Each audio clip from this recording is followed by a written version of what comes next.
Hey, what's up everybody? Ali Tarafdar back with a new video. Today's topic, we're going to talk about contingencies when it comes to fixing your personal credit. Some of the challenges that you might personally have when it comes to actually getting the results and why you're actually failing to get the results as of late. One of the biggest challenges that I've seen a lot of people face, specifically given the fact that they're actually attempting to fix their credit, is that the constant strategies that they've been deploying is actually working against each other. And technically, when you're actually in those situations, you're basically conflicted. You're not going to get the results that you're looking for, and you're not going to get the outcome that you're looking for.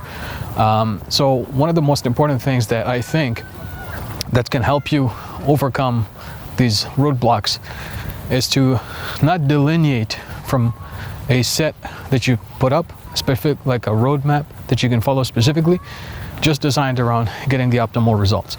So to me, I think the best thing you can do is follow a process that you can trust and stick to the process.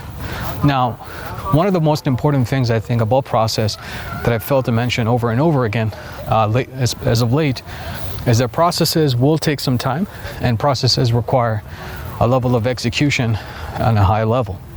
And that means that you have to be willing to try and execute a process comfortably with things that you have proven yourself in the past, and things that you've done that enables you to test out this process for at least 60 to 90 days. The most important thing when it comes to credit repair is the timelines that you follow are always going to be inconsistent. And the reason I say that is because you and I don't have control over how the bureaus respond. You and I don't have control over some of the things that these bureaus do.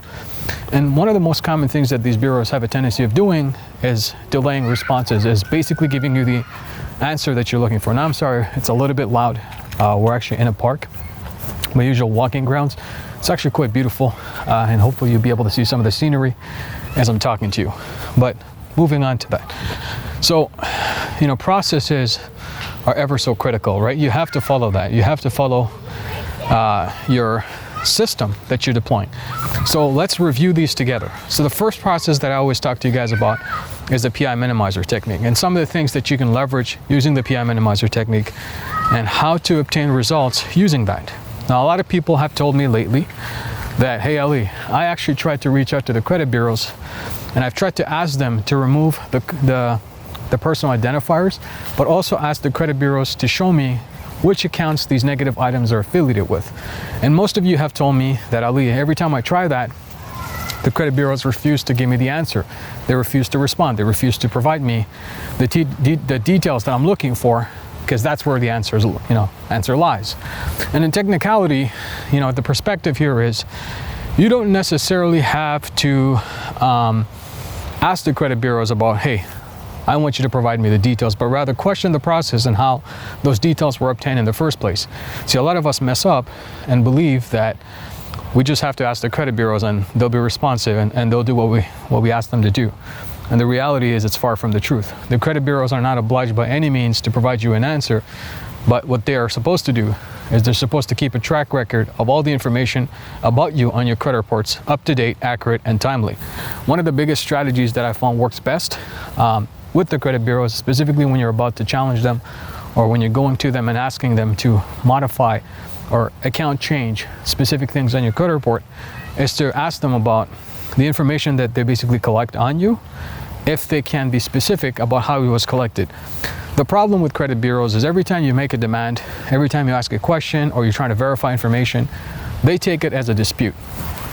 That actually throws everything that we're working for out the window. So in order to avoid this kind of stuff, we need to specifically be very structured on how we go about approaching the credit bureaus. Communication is essential, right? So first, we need to stick with strategy. But second, we need to communicate well with the bureaus to get the optimal results. So how do we do that? Well, the first thing you absolutely need to do, and I'm so sorry if there's a whole lot of wind in this area. It's beautiful today. One of the last few warm days that we're gonna have here in the north. So hopefully, things are gonna get better. And obviously the sound will be very clear, as you should be able to hear me. But either way, the strategies that we deploy and the communications that we have to stick to it. So there's multiple touch points with the credit bureaus that we can have. The first one you guys are already familiar with is your letter strategy. You write the letter, you send it to the credit bureaus, and the bureaus then look at that information, determine what kind of request that you're asking them to complete. Most of the times, the problem with that is every time you ask a specific type of request, and holy crap, it's bright. I'm so sorry about that, guys. All right, well, I'm gonna try to stick around this area. So the type of request that you ask them, sometimes it gets confused, and what happens most of the time is the credit bureaus take every single response or some sort of document that you provide to them as a standardized dispute. A standardized dispute puts you in a situation where you kind of automatically put into a system and categorized like everybody else, regardless if you ask for the dispute or regardless if you ask for the type of questions that you need to ask the credit bureaus to make the modifications on your account as needed. These type of situations are critical. So for me, I believe the most important thing when it comes to actually getting your corrections on your credit reports is go for multiple touch points with the credit bureaus. And the best way to do that is just reach out to the bureaus and explain to them that the information that you're requesting is not necessarily a dispute, it's for clarification. So clarification is a key part of this whole process, right? So communication requires clarification, but you cannot just simply expect the letter to do the job for you, because most of the times eOscar is going to read that document and you're probably not going to get the results that you're looking for. So to avoid all this kind of stuff, you actually have to pick up the phone and get comfortable around conversating with the bureaus. Even though it can look extremely daunting, it looks difficult, I promise you it's not. If you follow the processes, it won't be difficult. If you follow the processes, you probably get amazing results, but you have to stick to the process. If you don't stick to a process, and if you attempt to do it in any other way or shape or form, you can actually get horrendous results, and it's not going to stick. So that's the first thing I advise you guys to do. The other point that I want to mention, I guess this is one of the most important ones, is see, a lot of people say that, Ali, I'm trying to reset the clock when I'm disputing because previous disputes are stopping me from getting the results that I'm looking for. Now, when attempting to reset the clock, I've heard a lot of people say that the credit bureaus are asking you to confirm that you accept that the information there is accurate, that you accept that the information there that they have about you, when you're trying to reset the clock on your disputes or the eOscar system doesn't block you, they're expecting you to accept the conditions they put for you, that you accept that this is accurate. And the problem there is, that's on them to verify whether it's accurate or not. So the goal here is to say, look, the reason I'm asking you, and this is the conversation you're going to have with the credit bureaus, is the reason I'm asking you to tell me, or I'm just stopping to dispute this, is because you guys are failing to correct the information. Now, for me to accept that this information is accurate, we have to verify that together. And if it doesn't make sense, then you're basically forcing me to lie, and that's criminal, all right? That's illegal. So when they ask you, okay, well, if you're going to say that you're not disputing this, you accept that it is accurate, the response to that is, I am not accepting what you're telling me that it is accurate. Rather, my only acceptance of it being accurate will be if we verify together and it is compliant to the industry standard of reporting. That is the only answer you're supposed to give them. And if they fail to correspond to that, just let them know that this is being recorded and it'll be forwarded to your lawyer, and that the information that you have will be put up on the internet, and that it'll be shared with the news and media outlets or whatever the case, right? You can threaten them legally because you have the right to do so, because they're literally forcing you to accept a lie. So this is what you're going to do if they say, well, you accept that the information there is accurate. Absolutely not, because now you're forcing me to accept your lies. What we need to do for it to be accurate is to verify that it is compliant to the data association or credit reporting, that it is timely, that information has been verified in accordance to the FCRA and all the other laws that enable me to be protected as a consumer.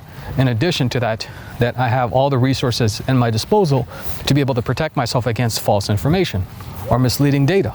And that's the only time that you're actually going to get the response. And that's the only time that you should accept that the information is accurate. If they put you in a pressure point and force you to say that this information is accurate, that time you're supposed to not accept that answer, okay? So I know that it's a long video, but we're going through multiple different procedures and processes, and we want to make sure that the information that we're actually being told is in our best interest, that we want to make sure that the information being told has our best interest at heart. So for that specific reason, don't accept that they're going to force you into a position or blackmail you to accepting that the information is accurate and correct and you're stopping to dispute it, but rather state that, look, I cannot accept what you're asking me to do because that's accepting a lie. The only time I will accept that is if the information reported is compliant to the Industry Association of Credit Reporting, it is following all the right laws and regulations, and that you're not forcing me or blackmailing me into accepting of false information. And by the way, this call is being recorded for the sake of protection, right? So go ahead and try that, communicate with the bureaus, and go get them and fix your credit, okay? With that said, this is definitely your guide and mentor. Smash that like button for me. Don't forget to share this video, subscribe, turn the notifications on if you enjoy the content that I share about credit, finance, and wealth. And I'll see you guys on the next one. Bye for now.